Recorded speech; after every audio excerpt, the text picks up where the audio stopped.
श्री कृष्ण भगवान गीता में स्वयं कहते हैं कि गायन करने योग्य श्रुतियों में मैं बृहत साम और छंदों में मैं गायत्री छंद हूँ तथा महीनों में मार्गशीर्ष और ऋतुओं में मैं बसंत हूँ।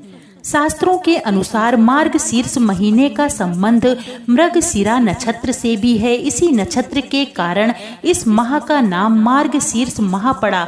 हिंदू कैलेंडर के अनुसार कार्तिक माह के बाद मार्गशीर्ष माह की शुरुआत होती है, जो 9वां महीना माना गया है। पुराणों में इस माह की महिमा का अनुपम वर्णन प्राप्त होता है। स्कंद पुराण के अनुसार श्री कृष्ण और राधा की कृपा पाने वाले मनुष्य को मार्गशीर्ष माह में व्रत, उपवास व निरंतर भजन कीर्तन आदि करते रहना चाहिए। इसके साथ ही शाम के समय यानी संध्या काल में श्री कृष्ण और राधा की आराधना के साथ साथ विष्णु जी और शिव जी के भजन कीर्तन भी अवश्य करने चाहिए। इन दिनों प्रतिदिन गीता का पाठ अवश्य करना चाहिए। इस पूरे महीने भर में मनुष्य पूरे विधि विधान से श्री कृष्ण का ध्यान, जप, तप, व्रत, उपवास आदि करता है तो उसकी समस्त मनोकामनाएं पूर्ण होती हैं। इसके साथ ही इस महीने तेल मालिश करना शुभ फल प्रदान करने वाला है। इस महीने कुछ वस्तुओं का प्रयोग करने की शास्त्रों में मनाही है। इस माह में जीरा खाने की मनाही है, अतः महीने भर जीरा नहीं खाना चाहिए तथा वसायुक्त भोजन भी नहीं करना चाहिए। इस महीने पूरे मन से श्री कृष्ण की आराधना करने से चंद्रमा से अमृत तत्व की प्राप्ति भी होती है। इस महीने कृष्ण मंत्रों, आरती, चालीसा, श्लोक, स्तुति आदि का पाठ विशेष फलदायी होता है। इस महीने गौ सेवा अवश्य करनी चाहिए। गायों की सेवा और उनकी उचित देखरेख करने से भी श्री कृष्ण भगवान अति प्रसन्न होते हैं। सतयुग में देवों ने वर्ष का आरंभ मार्गशीर्ष कृष्ण पक्ष की प्रतिपदा तिथि से ही किया था। साथ ही ऋषि कश्यप ने भी इसी महीने के दौरान कश्मीर नामक जगह की स्थापना की थी। मार्गशीर्ष मास के दौरान यमुना नदी में स्नान दान का बड़ा ही महत्व है।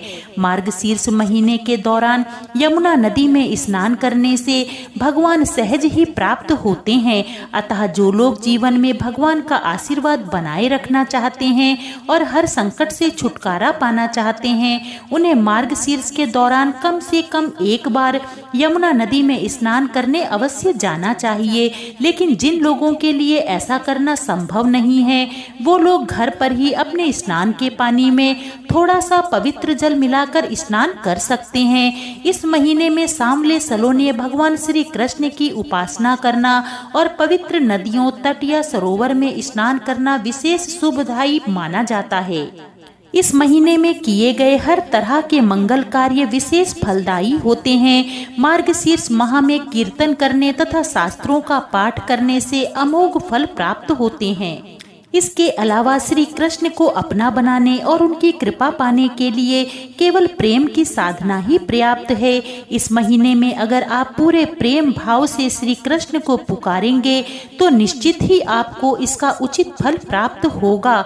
तो प्रेम से बोलिए भगवान श्री कृष्ण की जय। श्री कृष्ण गोविंद हरे मुरारी, हे नाथ नारायण वासुदेवा। श्री कृष्ण गोविंद हरे मुरारी, हे नाथ नारायण वासुदेवा। भगवान अपने भक्त की सच्ची भावना के भूखे हैं, वह इस कथा के द्वारा हमें पता चलता है। आइए इस पवित्र कथा का श्रवण करते हैं। एक बार एक व्यक्ति श्री वृंदावन धाम में दर्शन करने गया।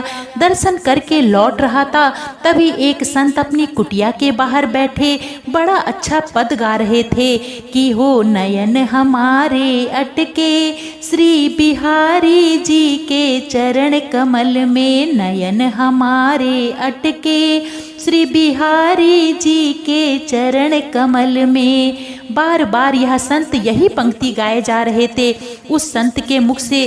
तभी उस व्यक्ति ने जब यह मीठा पद सुना तो वह आगे ना बढ़ सका और संत के पास बैठकर ही इस पद को सुनने लगा और संत के साथ साथ गाने लगा। कुछ देर बाद वह इस पद को गाता गाता अपने घर जाने लगा। रास्ते में वह सोचता जा रहा था कि वह संत जी ने बड़ा प्यारा पद गाया।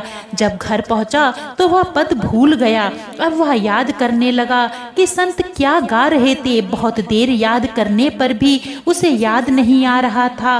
फिर कुछ देर बाद उसने गाया, हो नयन बिहारी जी के अटके हमारे चरण कमल में, हो नयन बिहारी जी के अटके हमारे चरण कमल में।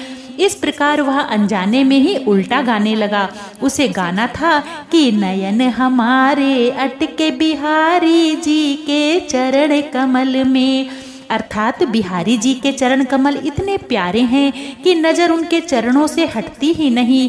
नयन मानो वहीं अटक के रह गए हैं। और वह उल्टी पंक्ति बार बार गाने लग गया। आंखें बंद हैं, बिहारी जी के चरण हृदय में हैं और बड़े भाव से वह यह उल्टा पद गाए जा रहा था। अब बिहारी जी तो ठहरे प्रेम भाव के भूखे। अपने भक्त के इस निश्चल प्रेम को देखकर वह अपने को रोक ना सके। बहुत समय तक जब वह गाता रहा तो अचानक क्या देखता है, सामने साक्षात बिहारी जी खड़े हैं और उसे प्रेम से निहार रहे हैं। उसे अपने नेत्रों पर विश्वास ना हुआ। वह झट उनके चरणों में गिर गया। और इस प्रकार प्रेम की एक पंक्ति ने भगवान और भक्त को मिला दिया। वास्तव में बिहारी जी ने उसके शब्दों की भाषा सुनी ही नहीं, क्योंकि बिहारी जी तो शब्दों की भाषा जानते ही नहीं हैं। वो तो बस एक ही भाषा जानते हैं और वह है प्रेम की भाषा। भले ही उस भक्त ने उल्टा गाया, पर बिहारी जी ने उसके भाव देखे कि वास्तव में यह गाना तो सही चाहता है, परंतु प्रेम में उलझकर इसके शब्द उल्टे हो गए हैं। उसके भाव कितने निर्मल हैं और यही निर्मल भाव बिहारी जी को वहां तक खींच कर ले आए। तो प्रेम पूर्वक बोलिए श्री कृष्ण लला की जय, राधा कृष्ण की जय।